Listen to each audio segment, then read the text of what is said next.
Sa inyo po ba, ano ang pagkahulugan ninyo sa tuwing makikita ninyo ang krus? Magbubulay po tayo sa oras na ito.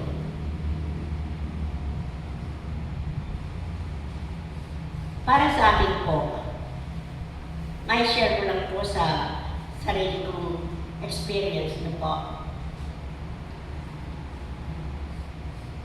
Ano ang pagkahulugan ninyo sa tuwing nakikita ninyo ang krus? Para sa akin, ang krus ay parang nakikita ko si Christ, di ba, na naghihirap. Nakapako siya sa krus, parang naghihirap siya dahil sa aking mga kasalanan. Naiiyak po ako kapag nakikita ko yun. Para bang nadarama ko yung paghihirap niya. Para sa atin, kung may mga paghihirap po tayo para malapit tayo sa Panginoon.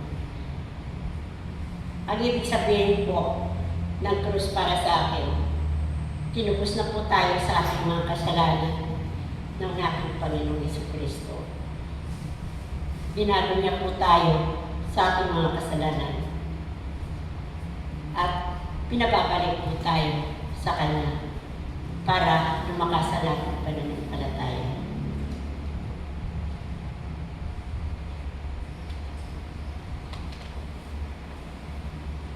Kung titignan po natin ang background nito, sa mga naunang kabanata, ipalinawanag po ni Pablo na ang lahat ay nagkasala.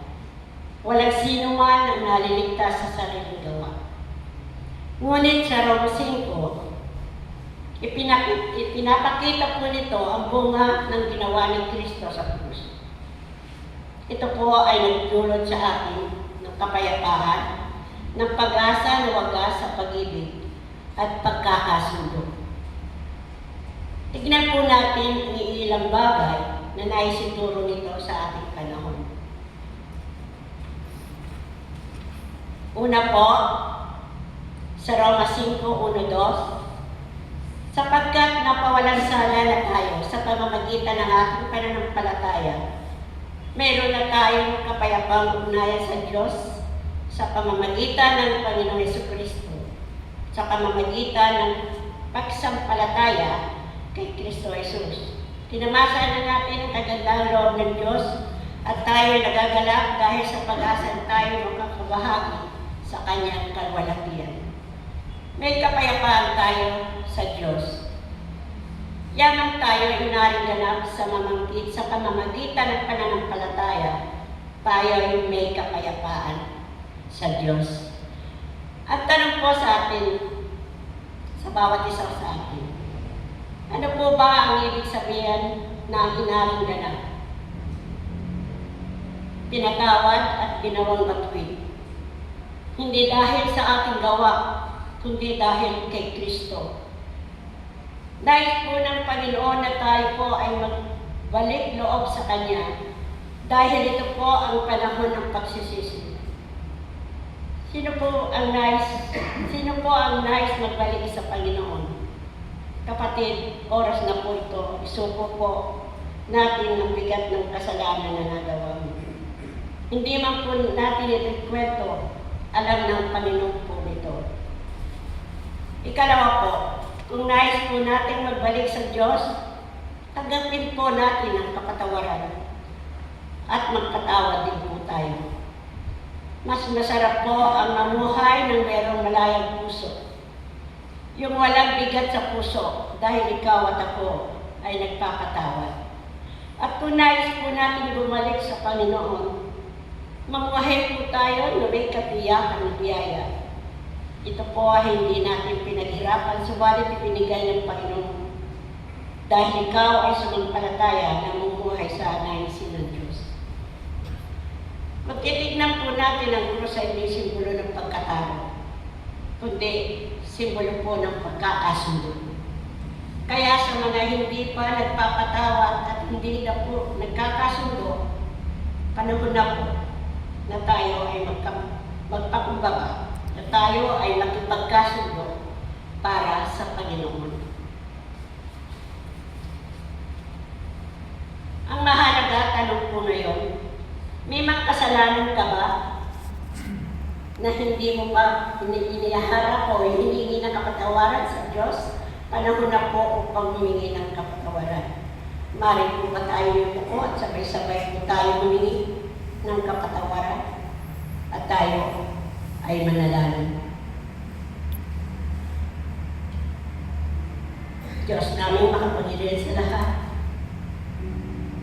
Kami po ay magpapakumbaba sa inyong harapan.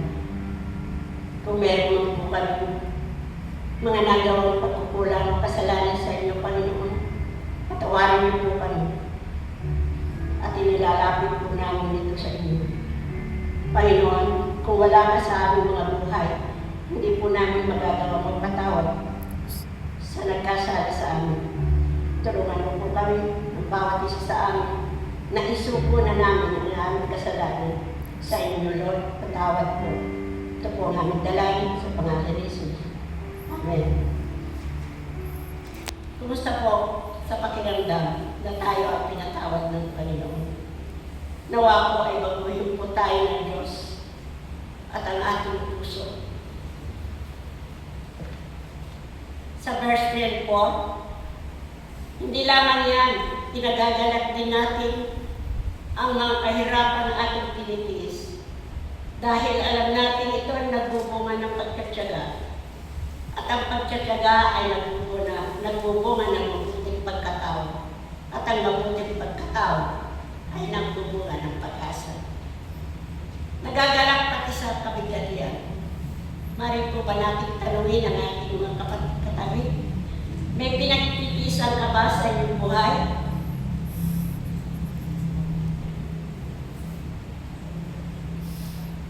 May kahirapan ka ba naranasan sa oras na ito? Bakit po ba sa kabila ng pagtitiis at kahirapan ay meron pa rin po ang kagalakan sa mga mananampalataya?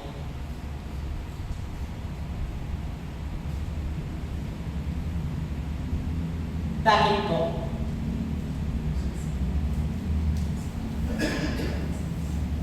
Dahil kay Kristo, ako po, sa experience ko dahil kay Kristo.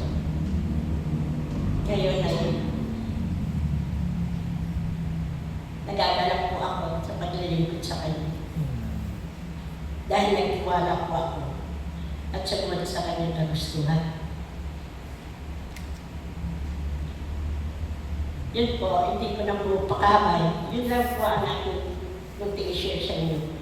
Kayo po, bakit po sa kanila ng pagtis kahirapan ay naroon pa rin ang kagalakan sa mga mananampalataya?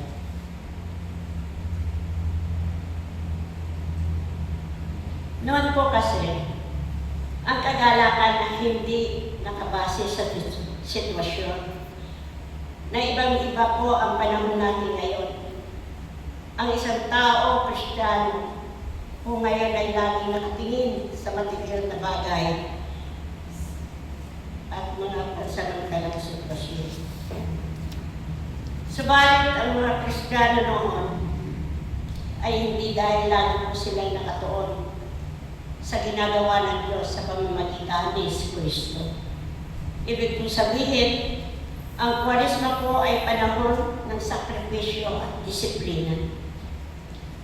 Sa panahon po ng Lent, maraming Kristiyano na nagsasakripisyo at mayroong disiplina na kanilang espiritual na pamumuhay. Hindi po gagaya ngayon, binabaliwalang bahala ang ganitong season.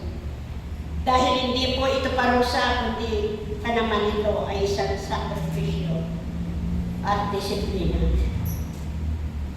Dahil ito po ay nagpapaalala ng sakripisyo ni Kristo na dapat po matuto rin tayo magsakripisyo.